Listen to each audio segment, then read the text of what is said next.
Monsieur le Président, lorsque vous faisiez votre développement tout à l'heure, vous avez indiqué que notre pays a traversé des stades. Et donc le stade auquel nous sommes aujourd'hui, il y a eu des réformes, et ces réformes, normalement, devraient nous permettre de conforter ou de consolider notre démocratie. À partir de 2022-2023, on a, à l'heure où je vous parle, que 3 partis politiques à l'Assemblée nationale. Et donc la relecture du code électoral actuel, plus précisément au niveau de l'article 146 nouveau, on se rend compte que les conditions, plus précisément d'éligibilité après une élection législative, ont été corsées. Et donc, si on n'a que 3 partis politiques à l'Assemblée nationale et qu'on corse les conditions, pour ne pas dire 2 partis et demi, puisque des 3 partis, 2 sont de la majorité présidentielle, c'est-à-dire, je les qualifie parfois de fils légitimes et illégitimes, et donc qui, très souvent, poursuivent la même politique. Et donc, si on corse les conditions d'éligibilité au niveau de l'Assemblée nationale, probablement un parti où on souhaiterait qu'un parti ne puisse pas avoir accès à l'Assemblée nationale. Et donc, si un parti n'a pas accès à l'Assemblée nationale, et je suppose que les 2 partis qui ont accès à l'Assemblée nationale sont de la même obédience, je ne crois pas, Monsieur le Président, que cette condition puisse, ou cet article puisse profiter ou travailler à renforcer la démocratie. Si 2 des 3 partis, c'est-à-dire 2 partis de la même obédience, au niveau des 3 partis, 2 de la même obédience arrivent à accéder au Parlement et non le 3e, sans plus sans moins, on travaille à, je vais dire, à fragiliser la démocratie qu'à renforcer la démocratie. Et donc ma question est celle-ci. Si la relecture de l'actuel code électoral a été faite, cette relecture a été faite dans le sens de renforcer la démocratie, pourquoi souhaiterait-on désormais qu'au niveau de l'Assemblée nationale, on ne puisse avoir que 2 partis ou qu'un seul parti ou que 2 partis qui parlent le même langage?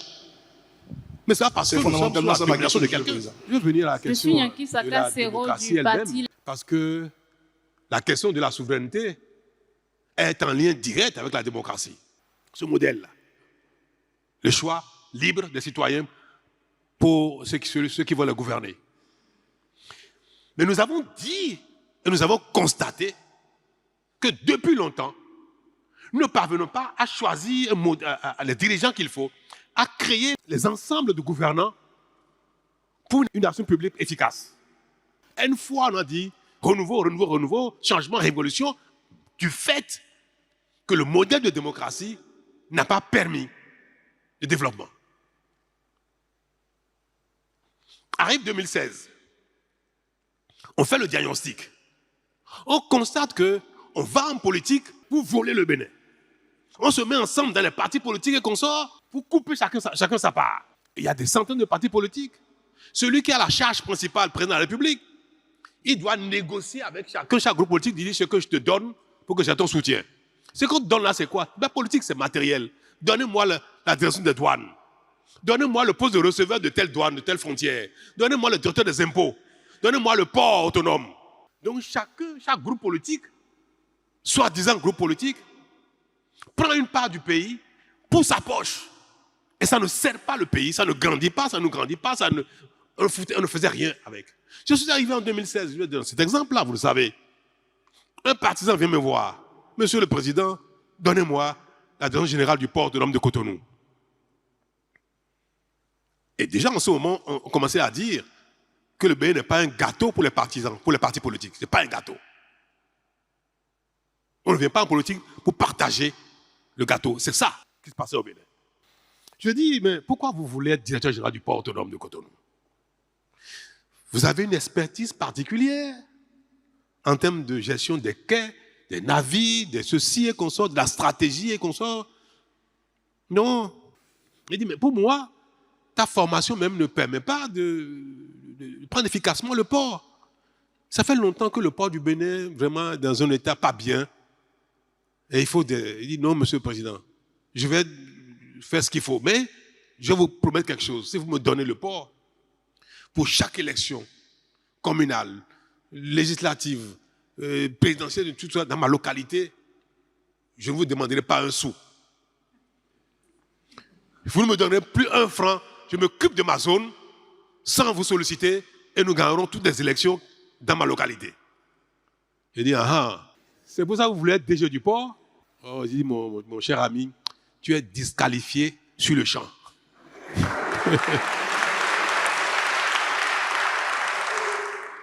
Ça continue, hein? Ces choses-là ne disparaissent pas du jour au lendemain.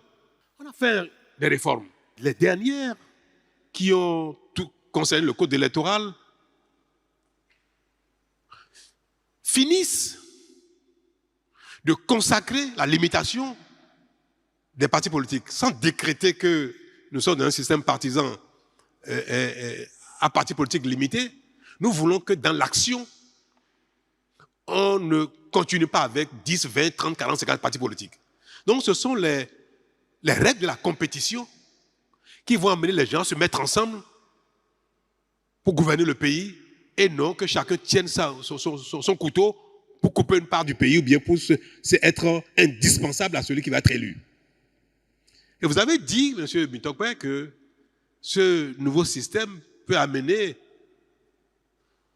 à avoir un parlement monocolore, à ce qu'il n'y ait qu'un parti politique ou deux, ou bien que les élections n'aboutissent à, quelqu'un a dit, à 0 peut-être parti politique pour satisfaire les conditions électorales. Que si en 2026, personne, c'est ça la question, si personne ne satisfait les conditions, qu'est-ce qui va se passer? Je veux qu'on réponde à une question préalable.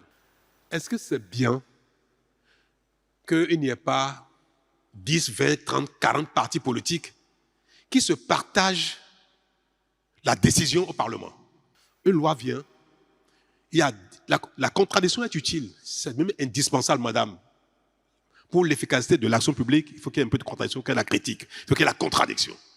Mais est-ce que c'est bien qu'au Parlement, il y ait 10, 20, 30 groupes politiques différents? Alors, pour répondre à la question, je vais poser une autre. Quelle est la différence idéologique aujourd'hui entre l'UPR et le BR? C'est deux partis politiques différents, hein? N'est-ce pas? Vous êtes UPR, l'autre est BR, vous êtes BR. Toutes mes excuses au président du BR et au président de l'UPR. Moi, je vais vous dire qu'il n'y a aucune différence entre les deux. Ce n'est pas vrai. Là, c'est la forme.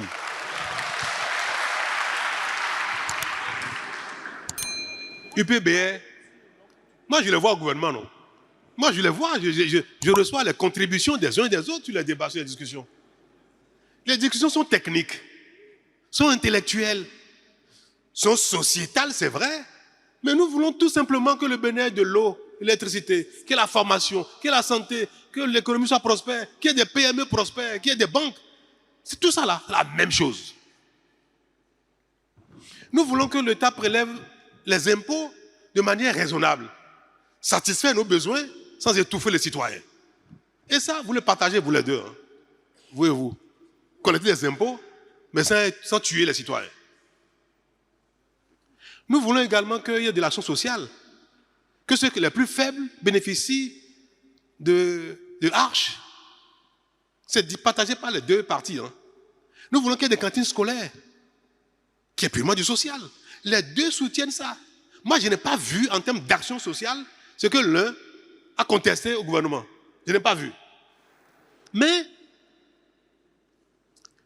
l'expression de l'ambition politique, l'exercice du pouvoir politique, les groupes dans lesquels il faut compétir politiquement, requiert qu'il y ait plusieurs corps politiques.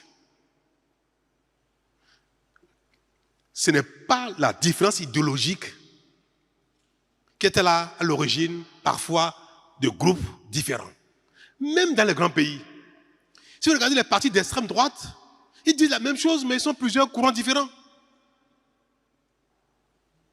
Les gens de la gauche ou bien de progressistes qu'on sort, ils disent la même chose. Mais tout le monde ne peut pas compétir, ne peut pas exister dans un même creuset. Ça, c'est humain. Tout le monde, même disant la même chose, ne peut pas être tout le monde dans le même creuset. Des fois, il y a un problème d'affinité. Le problème que nous sommes déjà trop nombreux, moi, personne ne m'entendra. Je préfère aller parler là où on m'entendra. C'est suffisant pour être dans un autre groupe politique, un autre creuset, parce que là-bas, je peux mieux me faire entendre. Quelle différence il y a entre démocrate et UP et BR? Entre BR, vous, UP et vous, démocrates, là, quelle différence il y a en termes de politique, en termes d'idéologie? Est-ce qu'il y a une différence? Quelle différence il y a entre un démocrate et moi, je peux parler au nom de UP et au nom de BR, parce que je suis avec les deux. On est sur le ring, là. Allez, Merci infiniment, Monsieur le Président. oui. Non, moi, je crois qu'il y a une très grande différence entre le parti Les Démocrates et les deux partis qui soutiennent l'action du chef de l'État. Différence idéologique, hein? Oui, idéologique. Je disais tout à l'heure, lorsque vous m'aviez donné la parole, que j'ai fait l'option d'être un homme de gauche. L'homme de gauche, c'est celui qui est beaucoup plus proche du socialisme, et vous l'aviez développé tout à l'heure. Et donc, quand vous prenez aujourd'hui le premier responsable du parti Les Démocrates, dans sa gouvernance, et pendant 10 ans, la différence entre ce qu'il a montré et ce que vous montrez aujourd'hui, il y avait l'aspect social qui était beaucoup plus développé que ce que vous présentez aujourd'hui. L'aspect social était beaucoup plus développé sans que... Que quoi? Bon, quand je dis l'aspect social était beaucoup plus développé, bon, je dirais... Vous avez dit plus, non? Plus que quoi? Permettez, monsieur le Président, Oui. avec votre permission, l'option sociale était beaucoup plus développée avec l'ancien régime. Non. Nous voulons comparer, la stratégie, l'idéologie, le vecteur le politique. Vous avez dit, sous l'ancien régime, l'action sociale, peut-être qu'elle était plus forte parce qu'il y avait plus de moyens, peut-être. Mais en termes de choix idéologiques, en termes de stratégie pour l'action publique, l'action sociale a été plus mise en avant. C'est ça qui fait la différence idéologique. Un régime dit, moi je préfère la solidarité, l'action sociale, plus que telle chose. L'autre va dire, ah non, moi je préfère l'entreprise, l'industrie, la promotion Donc c'est ça ce qu'on appelle différence idéologique. Donc sous le parti que vous incarnez aujourd'hui, Effectivement, Monsieur le Président. vous avez dit que l'action sociale doit être primée sur l'action. Sur quelle action? Oui, tout à l'heure, lorsque le Président a pris la parole et qu'il avait dit, vous aviez posé une question, j'avais dit que je n'y avais pas pensé. Et dans votre développement, vous aviez dit c'est extrêmement grave. Au fait, Monsieur le Président, le parcours de chacun de nous joue lorsque la personne, un jour ou l'autre, a le pouvoir. Et donc, vous, aujourd'hui, vous avez été par le passé brillant homme d'affaires, et aujourd'hui, vous êtes à la tête du pays. C'est normal que vous puissiez mettre l'accent sur ce que vous connaissez le mieux, sur ce que vous avez tout le temps fait. Et nous constatons que c'est ce qui est fait. Et donc, lorsque je dis qu'avec l'actuel président du parti, les démocrates, l'accent a été mis sur le social, c'est qu'en plus des autres paramètres, en plus des autres domaines qui n'ont pas été pour autant négligés, le social a été pris en compte, ce que nous ne constatons pas véritablement avec vous. Je prends un exemple très simple. Lorsque vous prenez la question de l'ONASA, aujourd'hui, l'une des questions que vous avez des difficultés à régler, c'est le fait que les Béninois puissent véritablement savoir que la cherté de la vie, le niveau de vie, manger 3 repas par jour est devenu un véritable casse-tête pour nos compatriotes. Mais le problème aujourd'hui, lorsque le problème s'était posé avec l'ancien régime, il avait trouvé la parade de l'ONASA, par exemple. Mais avec vous, quel est ce qui peut s'identifier à ce qui était l'ONASA? C'est un des exemples que je donne. Bon, je vais vous expliquer. Monsieur le Président. Il peut y avoir une différence entre l'efficacité de l'action avec l'idéologie de l'action. Il peut y avoir une différence. Pour une même idéologie, deux responsables peuvent procéder autrement et l'un sera plus efficace que l'autre. Alors que c'est la même idéologie. Est-ce que vous êtes d'accord là-dessus? Que pour une même idéologie, il peut y avoir deux résultats différents parce que les acteurs sont moins performants, le responsable est moins talentueux, moins imaginatif, moins persévérant, donc il aura un résultat moindre. Alors que c'est le même objectif, la même idéologie. Non, je crois que l'idéologie conditionne les actions. Mais est-ce que c'est possible aussi ça que il peut y avoir des nuances, mais pas fondamentalement de grandes différences. D'accord. Chacun a fait sa part. Donc, et d'ailleurs, on se succède en complétant un peu nos actions. De ce qu'on a trouvé, on apporte quelque chose de plus. Il se pourrait donc que Président Yaïbouni a été plus efficace que moi en cette matière. C'est possible. Mais en termes d'idéologie, Est-ce que vous voulez dire que les démocrates aujourd'hui, pour eux, la politique sociale doit primer, doit être la plus importante sur... Je voulais vous faire 10 là. Est-ce qu'elle doit être plus importante que toute autre chose en termes de développement industriel, en termes de développement des affaires, du développement des... Parce que financer les PME, est-ce que ça doit passer après le financement exclusif du social? Est-ce que financer l'industrie, financer le commerce, financer les machines agricoles, qui n'est pas vu comme une action sociale, doit être négligé et dit il vaut mieux distribuer l'argent aux gens en matière sociale? Il vaut mieux faire du crédit, microfinance sans remboursement. Vous voyez, c'est du social. Parce que c'est ça aussi parfois qu'il faut avoir le courage de dire. Notre argent, notre caisse commune là, on l'utilise à quoi? À faire des routes, à amener de l'eau à tout le monde, à investir dans l'électricité, même si l'électricité est chère, à financer des machines agricoles pour les agriculteurs, à mettre en place des lignes de financement pour des PME. Tout cet argent, il aurait mieux fait, on aurait mieux fait de dire, attends, non. Comment on fait pour soulager les Béninois, chacun dans sa poche de son quotidien? On peut développer également une politique dans cette matière pour dire, bon voilà, les filets sociaux vont consommer 90% de nos ressources. Les transferts monétaires, qui sont des actions politiques phares. Quelqu'un est très pauvre, on lui envoie 10 000 francs, 50 000 francs pour l'aider. Est-ce qu'il vaut mieux pas? Comme nous sommes tous pauvres au Bénin, là, beaucoup, en tout cas beaucoup sont pauvres, c'est vrai, il faut l'avouer. Malheureusement. Nous allons dire que le budget du Bénin, la partie, tout ce qu'on met dans l'investissement, là, il vaut mieux qu'on envoie ça plutôt dans les transferts monétaires, plutôt dans les filets sociaux. Il faut laisser à faire de route, là. Il faut laisser à faire de l'électricité. Il faut laisser à faire de financement de PME, distribuons l'argent aux gens, comme filets sociaux. C'est ça votre stratégie? Non, Monsieur le Président, ce n'est pas ce qui a été fait avant vous. Donc c'est pas ça. Hein? Non, mais ce n'est pas ce qui a été fait avant vous. Donc il n'y a pas de différence entre nous idéologiquement. Non, il y a une différence idéologique entre vous. Non. Oui, il y a une différence. C'est pour cela que j'ai parlé de nuances. La différence idéologique, c'est privilégier, si vous êtes plus social que nous, c'est privilégier l'action sociale par rapport à toutes les autres actions. Donc, comme vous dites que ce n'est pas votre idéologie, je suis d'accord avec vous. Maintenant, je vais chercher un tel exemple. En termes de microfinance, en 2016, tout le système de financement était en faillite. En faillite. Plus personne ne remboursait. Les fonds ont disparu. Or, la microfinance, on met des fonds en place. Ça sert Pierre, Paul, Justine, Réquillard aujourd'hui. Vous remboursez, ça sert d'autres. C'est un système qui doit se développer par la régénérescence des ressources, parce que les gens prennent, ils remboursent et ça continue. Mais si on met en place quelque chose, on distribue, on dit on ne paye pas, et après ça tombe, est-ce que c'est un bon système social, ça? C'était ce qu'on a constaté. Tout l'écosystème des microcrédits est tombé en faillite.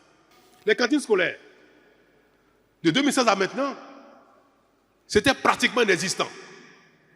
Aujourd'hui, il faut combien de pères d'enfants mangent à leur faim? Tout le monde entier en parle. Est-ce que le régime passé a été plus efficace en matière de cantine scolaire que celui de maintenant? Si vous me laissez la parole. On va continuer. On va continuer.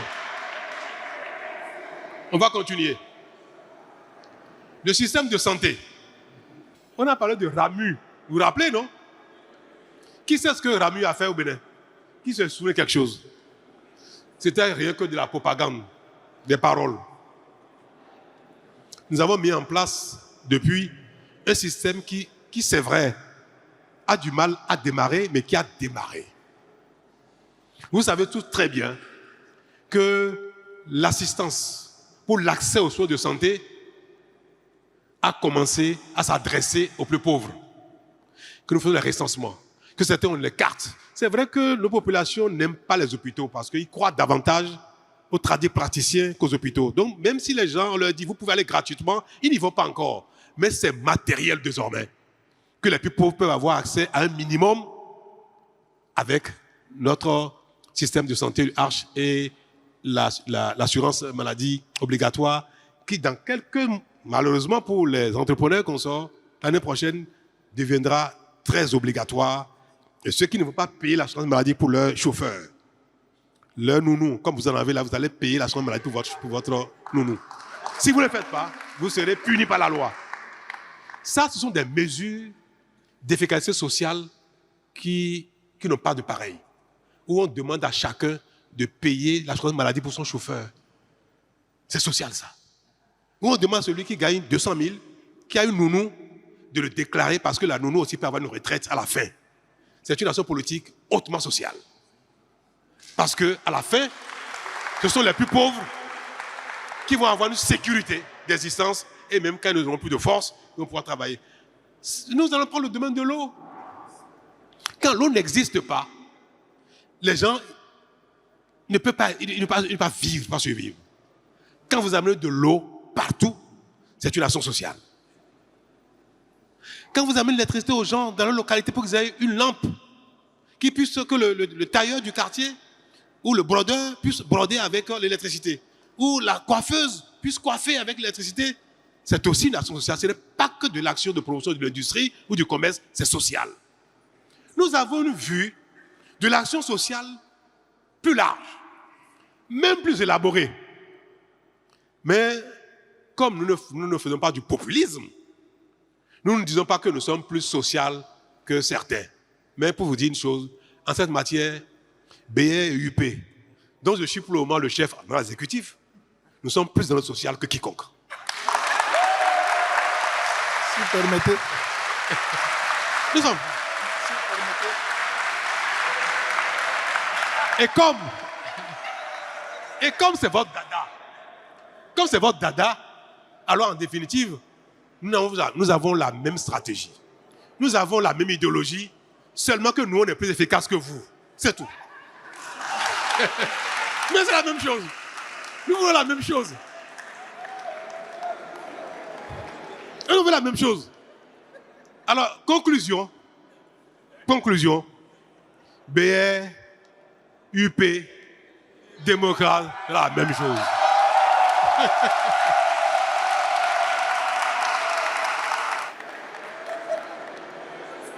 La même chose.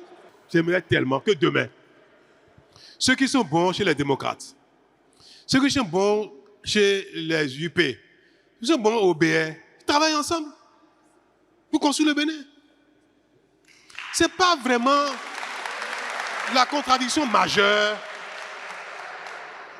qui fait la différence. Nous sommes trop pauvres. Tout nous manque. Nous pouvons travailler ensemble pendant un temps, 10, 15, 20 ans. Après, là, on va créer les idéologies. Mais aujourd'hui, le plan du Bénin est le même. Les besoins sont les mêmes. On n'a rien à faire d'avoir une idéologie particulière. On veut se développer par la satisfaction des besoins essentiels, par le développement économique et par la préservation des libertés et consorts. Tout ça, c'est vrai, c'est tout. Non, et c'est vrai. On en rit, mais c'est fondamental. Est-ce qu'il n'est pas temps que dans notre quête de souveraineté, donner sens à l'indépendance, à la prise en main de notre destin, qu'on se mette ensemble. Moi, ce symbole que l'Aja Troué, tout le monde, si chacun à l'aide de son doigt bouché, autour d'Aja Troué, nous allons nous en sortir, c'est tellement vrai, c'est tellement d'actualité, c'est tellement conforme à la réalité d'aujourd'hui que moi je voudrais que l'héritage de mon action, où on a fait des réformes difficiles, on s'est bagarré, des gens qui ont été en prison et qu'on sort, que la conclusion de tout ça soit qu'on se mette ensemble pendant 10, 15, 20 ans à venir pour reconstruire le pays, pour finir les fondamentaux, quitte à ce que demain, quand on sera riche là, on va encore parler d'idéologie, mais pour le moment, non. Oui, c'est vrai. Dans 20 ans, 30 ans, on va faire comme les autres. Mais on n'est pas encore là. On n'y est pas encore. Nous ne copions pas les gens inutilement. Il n'est pas bon que les mêmes personnes soient au pouvoir tout le temps. Ça, c'est pas bon. Donc, il n'est pas bon que les mêmes personnes exercent trop longtemps le pouvoir. Ils vont manquer d'efficacité. Ils ont beau être génies, forts et consorts, quelque chose va leur manquer au fil des jours et du temps. C'est clair. On n'est pas savant tout seul. Et les choses changent. Le temps change. Ce qui est bon aujourd'hui, dans 10 ans, il va dépasser tellement de choses qui se passent dans le monde. Moi, aujourd'hui, mes enfants m'apprennent tellement de choses. Je dis, mon Dieu, je ne suis pas au courant de ça. Je suis dépassé. Je voudrais que vous soyez, vous les jeunes, les porte-paroles de notre cri commun. Et que nous devons, dans tous les cas, aujourd'hui que le monde est difficile, mais que nous voulons satisfaire nos besoins, nous voulons nous développer, que nous puissions unir nos voix, nos talents, nos compétences, pour nous développer au lieu de dire que moi je suis UP, je suis BR, je suis ceci et consort. Les groupes d'intimité, les groupes d'affinité, les creusets dans lesquels les gens se mettent les uns les autres, peuvent exister. Moi je ne veux pas dire qu'il faut tout uniformiser, parce qu'il y a quand même parfois des petites choses qui font la différence. Et même, c'est même mieux quand on se dit, je suis dans un camp opposé à toi, on va discuter des mêmes choses. Mais chacun a son groupe d'intimité et d'affinité. Il faut que ces groupes-là ne s'appellent plus opposition, mouvance, minorité. On va trouver les mots qu'il faut pour les qualifier. On va réinventer, nous, notre façon d'exister au Bénin, que ce soit conforme à nos besoins, au lieu d'imiter les gens. D'utiliser des mots qui, pour nous, ne veulent rien dire. On peut être au Parlement, être 109 députés, être tous du même parti, ou de 2 partis ou 3 partis, mais parler de manière technique, intellectuelle, pertinente, sans que ce ne soit la critique stérile, la critique politique, politicienne. Si on réussit ça, je vous assure, en 10, 15 ans à venir, 20 ans, nous allons transformer le Bénin. La bagarre politique est un frein. Ce qui est bon, l'autre va dire c'est pas bon, ne faites jamais ça, parce qu'il est juste de la contestation politique. Je vais donner un exemple. Nous disons qu'il faut que nos matières premières restent au Bénin pour être transformées. Nos matières premières, si ça continue de partir au Vietnam, si ça continue de partir au Bangladesh, en Chine et consorts pour être transformées, nos matières premières vont créer des millions d'emplois. Nos matières premières vont entretenir des millions d'emplois chez eux. Faisons en sorte qu'on les transforme ici. Est-ce que ça c'est idéologique? Est-ce que ça c'est BR? C'est UP? C'est démocrate? Mais non, ça n'a rien à voir avec un parti politique. Mais puisque dans tous les cas, il faut que ceux qui sont là partent pour que d'autres prennent le pouvoir, les gens vont dire ça là c'est pas bon. Donc dire aux populations, ne faites jamais ça. C'est très mauvais, juste parce qu'on fait la contestation politique. Et ça nous arrière. Cet exemple-là est dévastateur. Le fait de dire aux populations, refusez, ne faites pas ça, parce que nous sommes seulement dans un langage politique, mais à la limite même une faute. Moi, ma prière, c'est qu'à l'occasion des élections ou après les élections, vous puissiez travailler ensemble, les uns les autres. UP, BR, démocrate, restaurer l'espoir, tout ce monde-là. S'il y a des talents quelque part, on allait chercher. S'il y a de la bonne réflexion quelque part, on allait chercher. Qu'au Parlement, il y a une autre ambiance de travail. Et qu'on change même ces règles-là, qui parlent d'opposition, tout ça là, mais qui est la contradiction quand même. Mais parfois, on peut être simplement, on peut être même dans le même creuset. Moi, je l'observe, des fois, les débats sont houleux au gouvernement.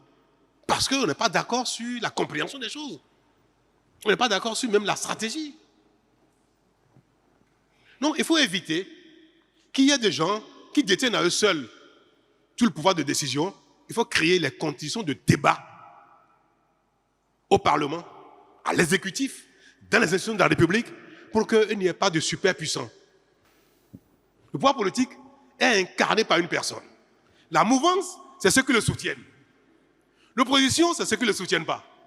Vous voulez que voilà la vie d'un pays qui tient simplement à une personne où on est opposant ou mouvant selon que le soutient ou ne le soutient pas. Tout le pays est fonction de ça. Ce n'est pas bon ce système-là. Il faut qu'on invente autre chose au Bénin. Moi, je n'ai pas le temps de le faire. Je compte sur vous pour qu'en 2026, vous inventiez un autre système qui ne tue plus ces clichés qui ne correspondent pas à notre réalité. Où on peut être opposé au prochain président, mais contribuer à apporter des réflexions constructives, critiques à l'action qui est en cours. Et que le pays ne soit plus divisé seulement entre les partisans de Talon ou les partisans de Bior de demain ou de Kodjo ou de ceci pour dire à mouvance, le pays est divisé en 2 ou en 3 en raison de ce qu'on est pour ou contre un président qu'on a élu. On élit un président, le peuple a choisi la démocratie. Suivons-le pendant son mandat mais faisons aussi de la critique constructive autour de lui. C'est une façon pour moi de vous exhorter à rentrer dans une réflexion prospective, constructive, évolutive, novatrice. Pour que notre modèle politique des années à venir ne soit plus dans ce cliché qui, en définitive, le cliché est dépassé, inefficace. Ce que je dis concerne tout le monde. Vous voyez, j'ai commencé par parler de démocrates et UP et BR avant de venir à vous. Donc ça concerne tout le monde. Et le développement est possible, chers amis. Il est possible. Le peu que nous voyons nous montre très bien qu'on peut évoluer. Et demain, je veux vous voir, vous, M. Mitokwe, même si le prochain président UP ou BR, s'il n'est pas démocrate, au cas où, vous serez peut-être ministre dans ce département-là, dans ce régime peut-être de demain. Pourquoi pas? Parce que vous êtes un homme engagé. Et c'est suffisant. Vous participez à l'action publique. C'est suffisant. Le modèle politique, le code électoral qui est en cours, qui serait chrysogène, qui instaure un modèle qui force les uns les autres à être ensemble pour faire le moins, pour que tout le monde soit dans la même creusée. 1, 2 ou 3 creusets. Allez, on est tous ensemble. Et puis, le débat a lieu au sein des creusets. On peut être de la même famille et compétir. Et se contredire. C'est plus farouche parfois que la compétition entre quelqu'un de UP ou BR et démocrate. Ils sont même partis politiques. Donc, être dans le même creuset ne veut pas dire qu'il n'y a plus de critique, qu'il n'y a plus de débat, qu'il n'y a plus de contradiction, qu'il n'y a plus de compétition. La critique, le débat, la contradiction, la compétition peuvent être préservés même si nous sommes dans le même creuset. Donc le fait qu'au Parlement, il n'y ait que 1 ou 2 ou 3 creusets, ce n'est pas un problème, pourvu qu'il y ait des débats. C'est tout. C'est ça, l'âme d'un pays. Dynamique. On remet en cause chaque fois nos convictions pour finir par choisir la meilleure stratégie, la meilleure action. Et c'est dynamique. Et tout le monde peut contribuer à ça. Nous allons aller aux élections avec les tests existants et vous allez voir que ça se passera très bien. Monsieur Mitokwe, si vous n'étiez plus député, vous pouvez retourner au Parlement avec ces mêmes lois-là. Parce que ces lois vous forcent à rester ensemble. Et je l'ai dit, si on avait changé ça, les démocrates aujourd'hui seraient coupés en 2 ou en 3. Les contradictions qu'il y a chez vous, les histoires qu'il y a chez vous, la guerre qu'il y a chez vous, s'il n'y avait pas cette loi-là, les démocrates auraient déjà été divisés en 2 ou en 3. C'est pareil, BR, UP. S'il n'y avait pas cette loi, ces partis auraient déjà tous explosé. Cette loi, vous êtes ensemble, ce n'est pas facile. Vous divisez, vous êtes morts. C'est ça l'intérêt. Si on touche à ça, les partis vont exploser. Là, chacun peut faire son chemin à part. Oh, nous voulons que les gens soient ensemble. C'est pour ça qu'il faut promouvoir cette loi-là. Il faut l'expliquer aux gens. C'est dur, mais c'est dur pour tout le monde. C'est dur pour tout le monde. Non, je ne sais pas quel est le parti qui est sûr de satisfaire toutes les conditions ici. Aucun parti n'est sûr de satisfaire les conditions. Aucun. Monsieur le Président, parce que le parti Les Démocrates n'a pas la parade. Les 2 autres partis ont la parade. En fait, c'est ça l'injustice que nous dénonçons le plus. Mais bon, c'est ça. Mais signer avec eux. Vous savez que c'est pas possible. C'est quoi? C'est pas disparaître. Hein? La parade, c'est pas disparaître. Hein? Vous savez ce qu'il a dit? Si les 2 UPBR signent un accord que après les élections, on va travailler ensemble. C'est tout ce que la loi demande. La loi dit, après les élections, ceux qui vont dire, après les élections, on va travailler ensemble, on peut compter leur voix ensemble. C'est une déclaration citoyenne. C'est une déclaration citoyenne qu'après les élections, nous allons gouverner ensemble. Pourquoi vous ne voulez pas gouverner avec d'autres si vous gagnez les élections? Pourquoi? À quoi ça vous gêne de gouverner avec BR si vous gagnez? Si lui gagne, vous pouvez gouverner ensemble. Vous pouvez au Parlement travailler ensemble. Donc c'est une loi qui dit simplement qu'après les élections, il faut que les gens s'engagent à dire élections finies, on travaille ensemble. Et vous refusez ça? Aujourd'hui, c'est le langage de vérité. Je sais que je veux laisser un héritage différent. Je veux forcer les Béninois à travailler ensemble. Je veux vous forcer à être jeunes du nord, du sud, de l'est, ou l'est, de BAUP, n'importe quoi. Je veux vous forcer à travailler ensemble. Vous voulez faire la politique? Vous allez travailler ensemble. C'est tout. Et Mitokwe, je veux que tu sois capable de dire à ton voisin là, si tu gagnes ou je gagne là, on va travailler ensemble. On ne peut jamais enchaîner quelqu'un dans un fauteuil. Moi, j'ai fini. Changer de parti. Hein? Quand c'était 10%, on ne s'est pas posé cette question. On ne s'est pas posé cette question quand c'était 10%. Aujourd'hui, c'est 20%. Ça paraît beaucoup, ça paraît insurmontable. Mais si ça arrive, aucun parti politique ou groupe de partis n'a 20% dans chacune des localités des circonscriptions électorales. Si c'est le cas, qu'est-ce qui va se passer? Madame. On va essayer de faire un accord pour créer la jurisprudence là. On s'entend pour décider de quelque chose qui se fera. Instamment. Oui. Merci. C'est tout. Parce que l'impasse est impossible. L'impasse est impossible. Si ça se constate, c'est qui est le maître du jeu en matière électorale? La Cour constitutionnelle. Notamment les législatives. Puis c'est ça qu'il s'agit. La Cour constitutionnelle sera saisie et va t'informer, verra que, ben tiens, personne n'a atteint les 20%. Qu'est-ce qui prime? Parce qu'aucune loi ne peut tout prévoir. Aucune loi. Tant que c'est les lois, il ne faudrait pas les hommes. Qu'est-ce qui peut arriver un jour qu'on n'a pas prévu? Et quand c'est le cas, il y a les instances qui peuvent décider pour dire, ah, ce qui est arrivé n'était pas prévu. On décide de ce qu'il faut faire. Et ça devient jurisprudentiel. On aime se faire peur au Bénin. On aime se faire peur. Des choses simples qu'on a vues ailleurs, qu'on sait faire. Parfois, on l'agite pour se faire peur. Donc, définitivement, à partir d'aujourd'hui, dites aux Béninois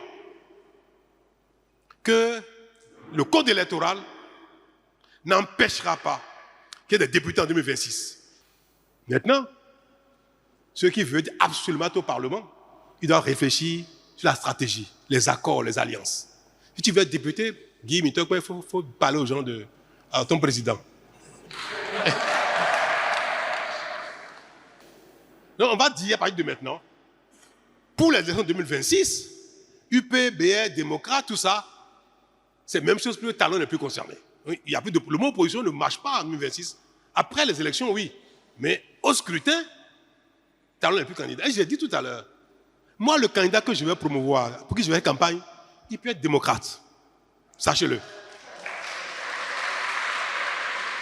Il peut être démocrate. Je suis sincère quand je dis ça.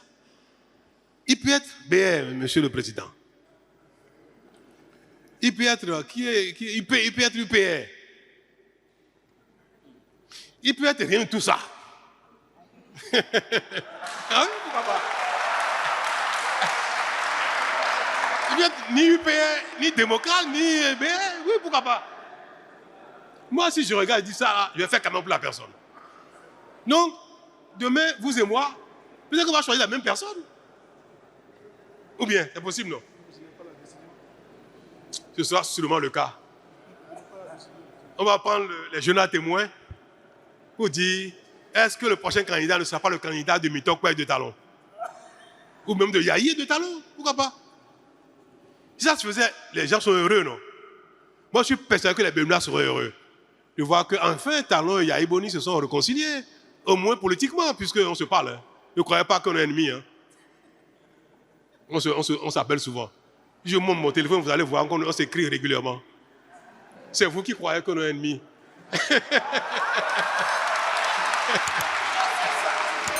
On parle, on se voit même. Ouais. Et c'est ça le Bénin. Il faut que notre pays incarne, promeuve ce genre de situation dans laquelle on va se mettre ensemble pour construire notre pays. Merci.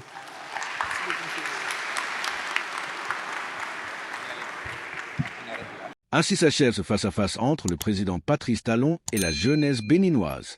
Les idées ont fusé, les attentes ont été clairement exprimées, et les regards se tournent désormais vers l'avenir.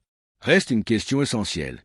Ces échanges marqueront-ils un tournant décisif dans la gouvernance nationale ou ne seront-ils qu'un simple épisode symbolique? L'avenir nous le dira. N'oubliez pas de vous abonner, de liker et d'activer la cloche de notification.